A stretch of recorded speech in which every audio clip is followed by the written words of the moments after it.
श्री कृष्ण ने बताया, जब अंदर से टूट रहे हो तो क्या करो।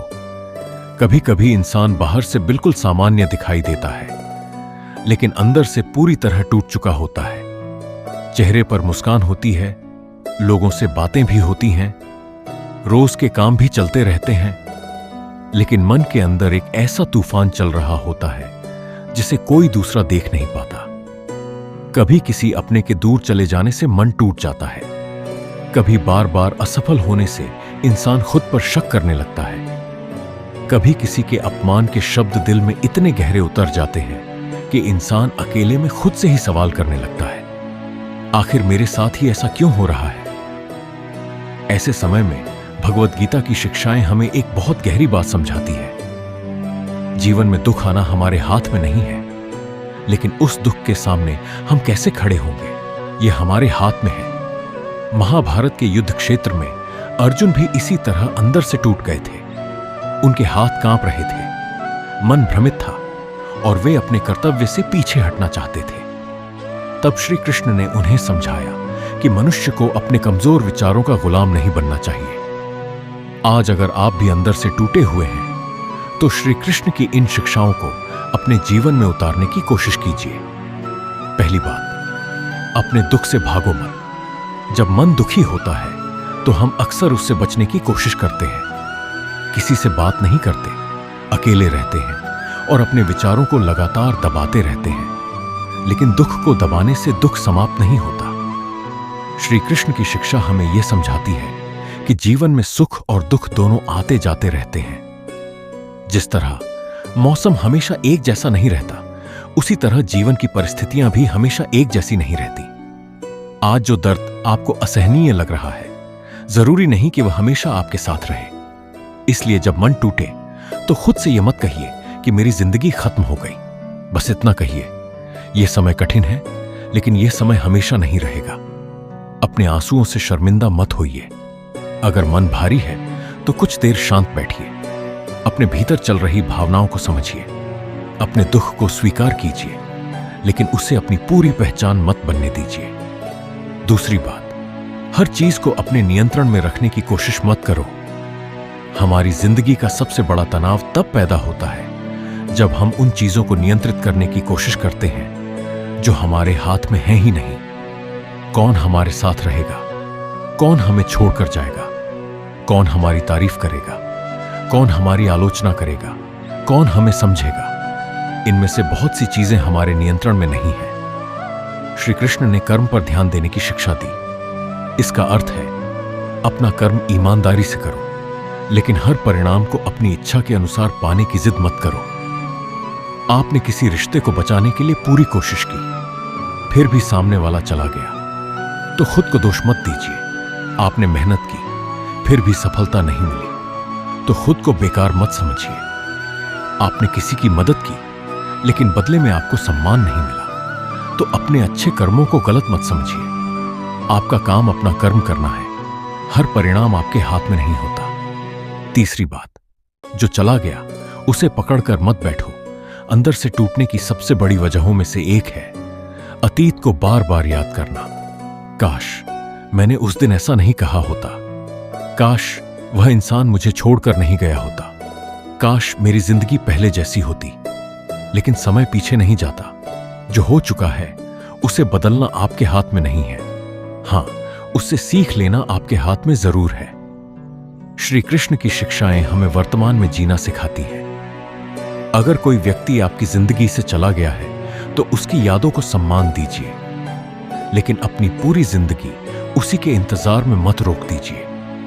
किसी का चले जाना आपकी जिंदगी का अंत नहीं है। कभी कभी जीवन किसी व्यक्ति को इसलिए दूर करता है ताकि आप खुद के और करीब आ सके। चौथी बात, खुद को दूसरों से तुलना करना बंद करो।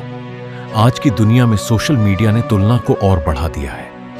आप किसी दूसरे की सफलता देखते हैं और अपनी असफलता याद करने लगते हैं। किसी की अच्छी नौकरी देखते हैं और अपने संघर्ष से परेशान हो जाते हैं। किसी की खुशहाल जिंदगी देखते हैं और सोचते हैं कि आपकी जिंदगी में ही इतनी परेशानियां क्यों हैं। लेकिन याद रखिए, आप दूसरों की जिंदगी का केवल एक हिस्सा देख रहे हैं। हर इंसान के जीवन में ऐसी लड़ाइयां होती हैं जिनके बारे में दुनिया को कुछ पता नहीं होता। इसलिए अपनी यात्रा की तुलना किसी और की यात्रा से मत कीजिए। आपका रास्ता अलग है, आपका समय अलग है, आपकी परीक्षा अलग है और आपकी मंजिल भी अलग हो सकती है। 5वीं बात, अपने मन को अपना मालिक नहीं, अपना साथी बनाओ। जब इंसान अंदर से टूटता है तो उसका मन बार बार नकारात्मक बातें करने लगता है। तुम कुछ नहीं कर सकते, तुम्हारे साथ हमेशा बुरा ही होगा, तुम्हें कोई प्यार नहीं करता, तुम कभी सफल नहीं होगे। लेकिन हर विचार सच नहीं होता। कभी कभी हमारा दुख हमारे विचारों को इतना बड़ा बना देता है कि हमें लगता है कि यही हमारी सच्चाई है। गीता में मन को साधने और आत्मसंयम की शिक्षा दी गई है। इसलिए जब मन नकारात्मक बातें करे तो हर बात पर विश्वास मत करो। अपने आप से कहो, मैं अभी परेशान हूं लेकिन मैं कमजोर नहीं हूं। मैं अभी असफल हूं लेकिन मेरी कहानी अभी खत्म नहीं हुई। मैं आज टूटा हुआ महसूस कर रहा हूं लेकिन मैं धीरे धीरे खुद को फिर से संभाल सकता हूं। 6ठी बात, अपने कर्म को मत छोड़ो। जब मन दुखी होता है तो इंसान को कुछ करने का मन नहीं करता। वह बिस्तर पर पड़ा रहता है, किसी से बात नहीं करता और अपनी जिम्मेदारियों से दूर भागने लगता है। लेकिन ऐसे समय में छोटे छोटे कर्म ही आपको वापस जीवन की ओर ले जाते हैं। सुबह उठिए, थोड़ा टहलिए, अपने कमरे को व्यवस्थित कीजिए, अपने काम पर ध्यान दीजिए, परिवार के किसी व्यक्ति से बात कीजिए, अपने लक्ष्य के लिए सिर्फ एक छोटा कदम उठाइए। आपको एक दिन में पूरी जिंदगी ठीक नहीं करनी है, आपको बस आज का दिन संभालना है। फिर कल का दिन आएगा और आप उसे संभालेंगे। धीरे धीरे वही छोटे कदम आपको उस जगह तक ले जाएंगे जहां आज आपको पहुंचना असंभव लग रहा है। 7वीं बात, खुद को क्षमा करना सीखो। कई बार हमें दूसरों से ज्यादा दर्द अपने ही पुराने फैसलों से मिलता है। हम अपनी गलतियों को बार बार याद करके खुद को सजा देते रहते हैं। लेकिन याद रखिए, जिस समय आपने वह फैसला लिया था उस समय आपके पास वही समझ, वही अनुभव और वही परिस्थितियां थीं। आज आप ज्यादा समझदार हैं क्योंकि आपने जीवन से सीखा है। इसलिए अपने पुराने रूप से नफरत मत कीजिए, उसे समझिए, उसे माफ कीजिए और आगे बढ़िए। गलती आपकी जिंदगी का एक अध्याय हो सकती है लेकिन पूरी किताब नहीं। 8वीं बात, अकेले मत लड़ो। अंदर से टूटने पर कई लोग अपने आप को सबसे दूर कर लेते हैं, लेकिन हर दर्द अकेले सहना जरूरी नहीं है। अगर मन बहुत भारी है तो किसी भरोसेमंद इंसान से बात कीजिए, अपने माता पिता से बात कीजिए, किसी अच्छे दोस्त से बात कीजिए, किसी ऐसे व्यक्ति से बात कीजिए जो आपको बिना जज किए सुन सके। कभी कभी समाधान तुरंत नहीं मिलता, लेकिन अपने मन की बात कह देने से दिल का बोझ थोड़ा हल्का हो जाता है। और अगर दुख इतना बढ़ जाए कि रोजमर्रा की जिंदगी संभालना बहुत मुश्किल लगे तो किसी योग्य मानसिक स्वास्थ्य पेशेवर से बात करना भी कमजोरी नहीं, बल्कि अपने जीवन की जिम्मेदारी लेना है। और सबसे बड़ी बात, विश्वास रखो। श्री कृष्ण की गीता हमें यह समझाती है कि जीवन में हर परिस्थिति स्थायी नहीं होती। आज अंधेरा है तो इसका मतलब यह नहीं कि सुबह कभी नहीं आएगी। आज लोग आपको छोड़ रहे हैं तो इसका अर्थ यह नहीं कि आप अकेले रहने के लिए पैदा हुए हैं। आज आप असफल हैं तो इसका अर्थ यह नहीं कि आप हमेशा असफल रहेंगे। आज आपका मन टूट गया है तो इसका अर्थ यह नहीं कि आप दोबारा मुस्कुरा नहीं पाएंगे। समय बदलता है, परिस्थितियां बदलती हैं, इंसान बदलता है। इसलिए जब अंदर से टूट जाओ तो खुद को खत्म मत समझो। थोड़ा रुक जाओ, गहरी सांस लो, अपने मन को शांत करो, अपने कर्म पर लौटो। जो तुम्हारे हाथ में है उस पर ध्यान दो। जो चला गया उसे जाने दो।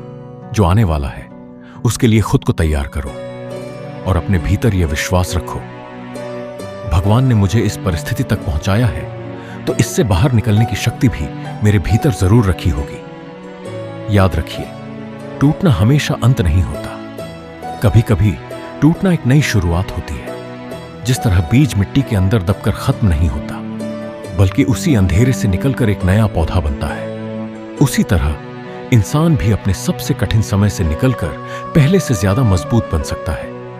इसलिए अगर आज आपका दिल भारी है, अगर आपको लगता है कि कोई आपको समझ नहीं रहा, अगर आपको लगता है कि सब आपका साथ छोड़ चुके हैं, तो बस एक बात याद रखिए, आपकी कहानी अभी खत्म नहीं हुई है। श्री कृष्ण की शिक्षाओं को अपने जीवन का सहारा बनाइए, कर्म करते रहिए, मन को संभालते रहिए, अतीत को छोड़ते रहिए और अपने भीतर विश्वास बनाए रखिए, क्योंकि कई बार जीवन हमें तोड़ता नहीं है, वह हमें उस रूप में तैयार कर रहा होता है जिसमें हम पहले से कहीं ज्यादा मजबूत बनकर सामने आते हैं। अगर आपको श्री कृष्ण की ये बातें अपने जीवन से जुड़ी हुई लग रही हैं, तो वीडियो को लाइक जरूर करें, कमेंट में राधे राधे लिखकर श्री कृष्ण के प्रति अपनी श्रद्धा जरूर प्रकट करें। और अगर आप चाहते हैं कि श्री कृष्ण की ऐसी ही जीवन बदल देने वाली बातें आप तक लगातार पहुंचती रहें, तो हमारे चैनल को सब्सक्राइब कर लीजिए और बेल आइकन दबाना बिल्कुल मत भूलिए। हो सकता है आज कही गई श्री कृष्ण की कोई एक बात आपके जीवन में नई उम्मीद जगा दे।